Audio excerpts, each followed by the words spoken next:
Alright, sup fellow citizens, welcome back to the Path of Rage and our weekly Star Citizen coverage. We got a fair bit to go through today. We got a new Inside Star Citizen talking about the flight model, a new ship that is coming our way, a cargo stealth ship of a Prowler variant, and we got the 4.2 release candidate notes to go over. We have some interesting stuff to cover, so let's get into it.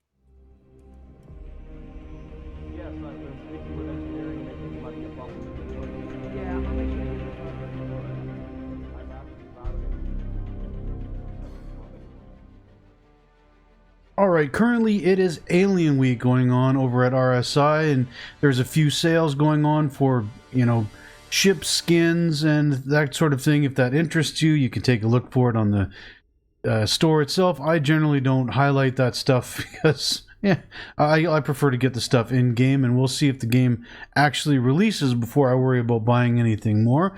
Something I suggest to everybody. However, the new ship is, as you can see in the background here, the new Prowler variant. This is the Prowler utility.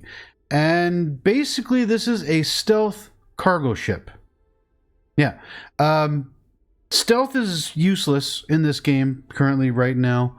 And until the flight model is finalized, I don't really see the point in focusing on stealth. Everything I've heard from people who focus on the flight and the combat and stealth, yes, in this game, from various YouTubers to the Evocati chat, everything, stealth is pretty much useless on this. So the idea of a stealth cargo ship, maybe. What they did was they took the interior sections, the drop seats out of the dropship variant of the Prowler, and they gave us cargo space. Now, admittedly, where the cargo sits and how you access it, those flanges popping out look absolutely sick as hell. It's a nice looking ship, and I love the cockpit because it's an armored cockpit all on the outside, and the inside uses cameras to show off your field of view. I love the way it looks. This ship is cool, but at the moment I don't really see the point in it. In any case, it's there for you guys to check out. I'll link this episode of Inside Star Citizen underneath in the comments below, so that you can, or in this description, pardon me, so you can check it out for yourself and learn a little bit more. It's cool, but I don't really see the point for it at the moment. Now, we had a Star Citizen Live focused on the vehicle flight and balance again. We've had a lot of these over the years, and I am starting to have a hard time caring about this topic because the flight model is continually changing. I understand it's going to. I don't really have a problem with that. It's just I find myself reluctant to invest time in worrying about the flight model just yet because it changes so often. And once again, this Star Citizen Live is showing that that's happening yet again. And they go into a bunch of details and whatnot. I will link this in the description below. I'm not going to go over all of it because it is an hour long, and it's just, it's starting to become white noise. However, there were 3 things that they did bring up that I wanted to highlight, so I'm going to let them talk about them here first. The first of which was a question about the quantum traveling that we saw at CitizenCon and why it's not here yet. Let's just move on to the next question, and if I remember it, I'll come back. What happened with the new quantum travel experience that we saw at CitizenCon 2953, so 2 years ago? Okay, so at this point, the quantum experience that you saw there was exactly how it was at that time in Squadron 42. That design since then has changed a bit. Also with the requirements of the other flight model changes that we're currently doing. So in general, there's 3 parts to the new flight model. It's like the quantum experience, the updated space flight model, and the control surfaces. And all of these got changed and expanded based on the requirements that we saw. And right now, what we back then described as quantum boosting is basically has changed a little bit. So quantum boosting will be used for like the slow speed range that you used to do nav mode with, right? So if you want to go there's basically 3 speed ranges that you need in Star Citizen. One is to go from, let's say, one POI to another, or between planets or something like this, like where we're talking millions of kilometers, right? Then you need the the range in which you're navigating within these spaces. So let's say going from, let's say you have a bubble of like 300 kilometers or so in size. You need to navigate in between there, but you don't want to fly with your SCM speeds, right? So for that, quantum boosting will be used. And then there's normal SCM speed region. So basically the thruster-based flying, which will still be limited to, I don't know, maybe 300 meters per second or so. So like I mentioned at the beginning of this segment, once again, the flight model has changed. Now, I loved that quantum boost, the way it looked in the Squadron 42 demo. And I like the sounds of what they're saying here. It's just, I want to see it in game. I get that they're working on Squadron 42, but I'd like to see some things a little bit more quickly come over to the PU. But I do want Squadron to be done. I just, like I said, the constant changes to the flight model, just it gets me down because it's never the same. However, they did add one thing later on in the episode that was tangential to this, but I think is a big deal, and I actually love the sound of. Let's dig this little quip. So thrusters, atmospheric flight, control services, and the third one was? Quantum experience. Yeah, quantum experience will change because at the moment it's very clunky how we traveled through the game. So I think the best example is nav mode will die is probably the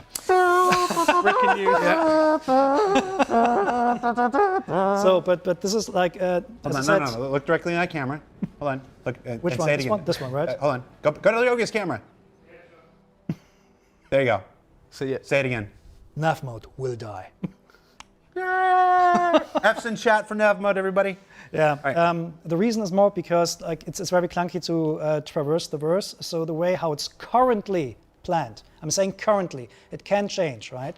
Is what? It can change? Of course it can change, right? Like if we play it and it's not good, then we'll change it again. So, but the overall goal is to make the traversal through the verse very fluent. So the thing that will define whether you can do if you can use a quantum drive or not, is just whether it's powered or not. And this is like a resource network problem. So if you select, for example, or if you set up your resources so that your quantum drive is not powered, you cannot use quantum. If it's powered, you can. And then it will be as easy as looking somewhere, holding a button, and off you go like we had in the past. So there won't be any mode switching anymore. There's no quantum drag that slows you down suddenly with 70 Gs or so. Yeah. Thank you, CIG, for getting rid of this. I hate nav mode. I don't like it. I understand the idea behind it, but it just, like Yogi said, it is clunky. The fact that is going away, and we will just have to worry about if we have enough power to enable the quantum drive. If we don't, okay, we can't go anywhere. That makes perfect sense to me, but I never understood having to switch to a full different mode, lose the ability to use shields and weapons and all that, just while we waited to plot a course. It didn't make sense to me, and I didn't really like it in practice in the PU. So to hear that that's going, I'm thrilled with. I'm hesitant to get excited about what they're going to use to replace it and how it's actually going to work, but nav mode being gone is something I absolutely love.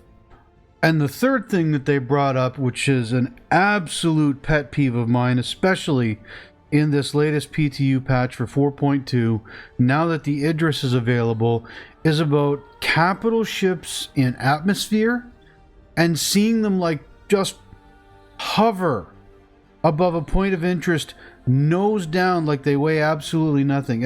I don't like seeing small ships do that, let alone these giant behemoths of metal and tonnage. It does not look right, and apparently that this is absolutely going to change. Here's what Yogi has to say on that. Okay, so the vertical thing, right, that where ships do this, like nobody wants that, right? CR doesn't want that. Like he had a talk with me last week, right? But this is also something we probably will only fix with the new flight model. I don't want to say, oh, it's going to be fine in the future, but it is the plan for this, right? So right now, when you're in atmosphere, we have something called thruster efficiency curves, and the efficiency of your thrusters goes down by about 50% in the highest case. In the future, that efficiency will be much, much lower. So what you can expect that if you have a ship, let's say, give me a ship with VTOLs, I don't know, Cutlass, right? Let's say Cutlass, yeah. So if you have the Cutlass, right? You can expect that when the Cutlass, I mean the Cutlass is like a light transport, so it will not be as punishing probably. But let's say, does the Idris have VTOLs? Idris have VTOLs? Yes, but they don't work in game. But okay, cool. They will do. Okay, fine. So let's say the Idris is landed. Then you will get a message on the heads-up display that tells you what your thrust to weight ratio against gravity is, and if that ratio is below 1, you will not be able to take off. And this is then just taking account the mass of the ship, how much it is loaded on it. So if you have your cargo full of lead cubes, let's say that, right? Then it is possible that you will not be able to take off. So now it's possible, not a guarantee. It's not a. It's. You can overload. You can overload, and then you will not be able to take off. I mean, you may try to boost, because boost gives you like a vertically, I think like something like 35% more thrust. You can put more power into your engine, so you get this natural resource network-based buff in your engines. But you will have a hard time just hovering like this, right? And at the same time, because these are your strongest thrusters, but your retros are usually a lot weaker than the other thrusters. So if you do this, you will eventually just sink down. That's at least the plan, right? So you can expect that larger ships will be harder to fly and to land in atmosphere. We will try to give players helpers so that new players don't just like crash land this thing, right? But still, like there's still physics, and like the reason why the ships can hover at this moment is because they have so much thrust that they can, because all they need to do is to be able to hover in 1G, or let's say on Earth, right? When that is not guaranteed anymore, then you automatically have like a more realistic and harder situation there. Okay, so that's a slightly longer clip, but I think it was important to hear the entirety of what he had to say. I am thrilled to hear that they're going to change this. I would really prefer if they change it sooner rather than later, if it's just a matter of adjusting the thruster values on the retro thrusters, but obviously it's more than that. But the fact that Chris is actually pulling him aside and having a talk with him to say, hey, no, this is not the way I want it, and we have to change this, and they're actively getting rid of this, I'm happy with. I cannot stand seeing these giant ships, the Reclaimer and again the Idris and the Javelin, whatever, like all of these massive capital class ships just floating in air, pointed face down in defiance of all physics. I want that out of the game so bad. It's so immersion breaking considering how immersive the rest of this game is. In any case, that was Star Citizen Live. I'll leave the link in the description down below. Let's move on to the release candidate patch notes that went live this weekend. Now, since my last episode on Tuesday, they added 4 new patches to the 4.2 PTU, and Friday nights went live for the full weekend as a release candidate.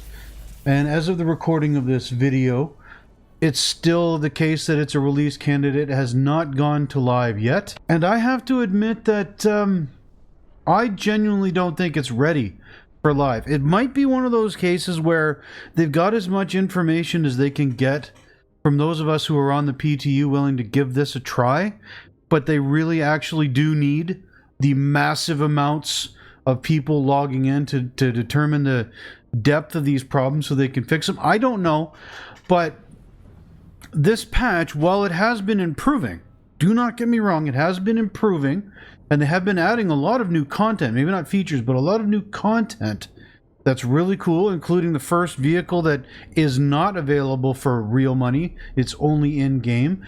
Adding the new ASD facilities and all that. The biggest problem that I have with this patch right now is when you go to those facilities and there's enough players. But first off, the testing feedback focus for this thing, there was a 2-hour focus test for us Evocati on Saturday. They wanted us all on Pyro 1. And yeah, it was very, very laggy. It didn't work all that well for me. It did for others. It depended on what server you're on. But the Stormbreaker, the phases, they're all in now. They've added freight elevators. So when you do get to do the ASD facilities, they added them at the end where you fight the Valakar, so you can put a bunch of that stuff on a freight elevator and send it back to where your ship is. Instead of leaving it there, you don't have room to carry it. I like this. It's a one-way elevator. You cannot put stuff on it on the landing pad and send it back. You could for a bit, but they fixed that in like the second patch, I think. This is a nice quality of life feature too. These missions, for those who have actually gotten to the Valakar, I've seen it. I've seen it flying by and went and checked it out and got shot down just for approaching. It is what it is. But there's the new radiation is in here as well as the dynamic rain. But the radiation is cool. You absolutely need that radiation suit to take on the Valakar. He tosses radiated spit. And adult Valakars, the smaller ones, not the kaiju size Apex, they also show up and they spit radiation at you. You absolutely need it. The gameplay is nice. I'm looking forward to when radiation is added to like maintenance missions and engineering missions. That'll be cool. Again, a lot of new content has been added to this patch, and I think that people are going to enjoy it when it does come out and when it works properly. Maybe this will go out live this week. I hope they do another couple of patches and kind of improve the performance, especially when a lot of us players are getting together. It is what it is, and PTU always has lower player numbers than the actual live environment. I have a feeling says they're going to add this new Stormbreaker. It's not an event. It's a sandbox activity. It's not going anywhere, but they're going to add it, and everyone's going to want to check it out, and they will not be able to play it. It's the one player that did not shoot at me is quite literally the only player I have come across at these locations that have not shot at me. CIG marketed this as an exploration mission, which I guess is true. It's more like a detective mission, because they're talking about finding the key cards and then getting the egg and like figuring out what to do that way. Exploration it has nothing to do with this, and anyone thinking that it is going to show up for the first time and get ganked. I'm warning everybody now. A couple of fixes that they're working on right now, thankfully, is target locking. In a couple of instances, they will unlock at random radar. Like it just unlocks for some reason. It will also stop going to the target attacker when you lose a target lock due to the range or the radar being dropped. So you won't be able to do it again. They're looking at that, trying to fix it. They, of course, like I mentioned, did a further level of detail and polish passes at the ASD facilities. And you have been noticing that at the beginning of this patch cycle, there were bodies everywhere. I mean everywhere. Now it's not so bad. Each patch has gotten progressively a little bit better, which I'm hoping is going to fix some of that performance problems, but they did some of that. Ships and vehicles, they had ground vehicle scanning adjustments were made, so vehicles that are able to do a scan on the ground will have a poor, a medium, and a good signal. They made further server frame time performance optimizations, physical terrain performance optimizations, and they reduced the water light reflections to be less intense from really intense flashing. I'm glad to see that one come in. There were times when you could almost be blinded by water. It was kind of ridiculous. They have also added a bunch of things to long-term persistence, including flight blades and the bomb racks. They've added a bunch of fauna harvestables to long-term persistent records as well. So Copion Horns, Merrick Gems, Ranted Dung, Amiyoshi Plaque, Irradiated Valakar Fang for all three sizes, Juvenile, Adult, and Apex, and the Valakar Skin Chitin. All of those are now into the tables for long-term persistence, so you shouldn't lose them, like some people have been mentioning in current issue council posts. They do have a potential fix for the heart monitor that never stopped beeping if you got revived. This was annoying. I'm glad. It only hit me a couple of times, but it was highly annoying. The big one that they fixed was for the Stormbreaker event itself, where the irradiated Apex Valacar would not spawn at all after arriving at the location. That's been taken care of. And they also fixed a nice one here. This has affected me a few times, where getting on or off the shuttle at Orison could cause you to fall through the glass door near where it connects to the platform, and you would get stuck and die. That has got a potential fix as well. And they also fixed a hybrid server crash. Now that is it for the patch notes, and again, it's a fair bit of information to go over. I highly recommend those of you who are interested, especially in the flight model, to check out the Star Citizen Live. There's a lot more information in there. I will admit, I'm starting to get impatient.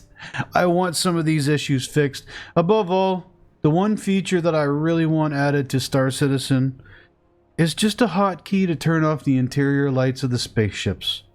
I can do that with my car now, but 900 years in the future I can't. And until that one is fixed, I will be my pet peeve for this game forever. In any case, I hope you found this informative. If you did, give me a thumbs up, subscribe if you're new and you want to hear more. And until next time, I've been RayJack Games, and I would love to hear from you in the comments about your experience with this. Or are you in the PTU? Let me know. Until then, like I said, I've been RayJack Games, and I will see you in the verse. Bye-bye.